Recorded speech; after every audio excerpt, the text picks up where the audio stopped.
taking into account newer sensibilities and needs, and continuity, on the other hand, allowing us to be rooted and strong with a sense of belonging to something bigger than us.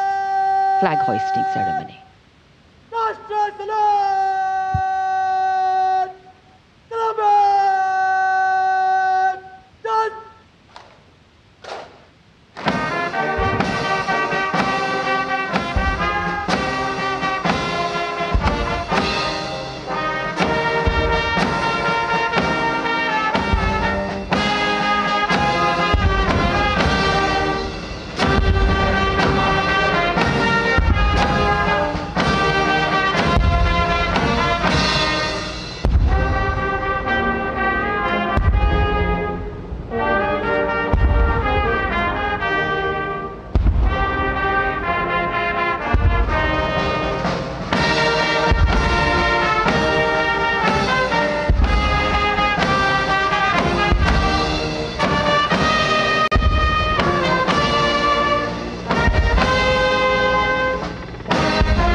उन्यासीवां स्वाधीनता दिवस समारोह, भारत का तिरंगा शान से लहरा रहा है और तिरंगे के लहराते ही आसमान की ओर निगाहें जाती हैं। इस वर्ष स्वाधीनता दिवस समारोह को अनोखा कलेवर प्रदान कर रहे हैं भारतीय वायुसेना के 2 Mi-17 हेलीकॉप्टर्स, एक राष्ट्रीय ध्वज लिए हुए आपके स्क्रीन पर फूलों की वर्षा करता हुआ, और दूसरा ऑपरेशन सिंदूर को दर्शाने वाला ध्वज लिए हुए।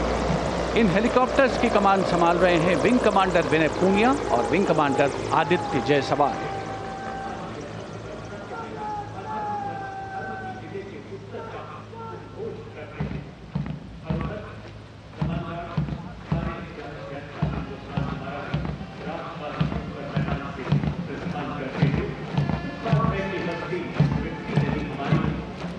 The National Flag Guard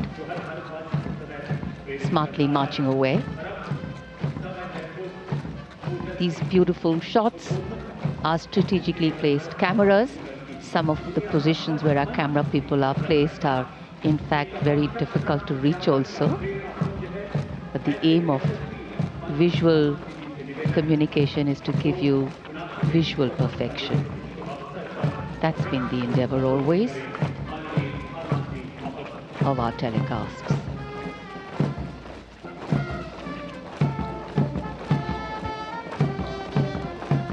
national flag guard के जवान सुनहरी संगीतमय धुन पर अनुशासित ढंग से ज्ञान पथ के सामने से प्रस्थान कर रहे हैं और उत्कंठा से प्रतीक्षा माननीय प्रधानमंत्री महोदय के उद्बोधन की।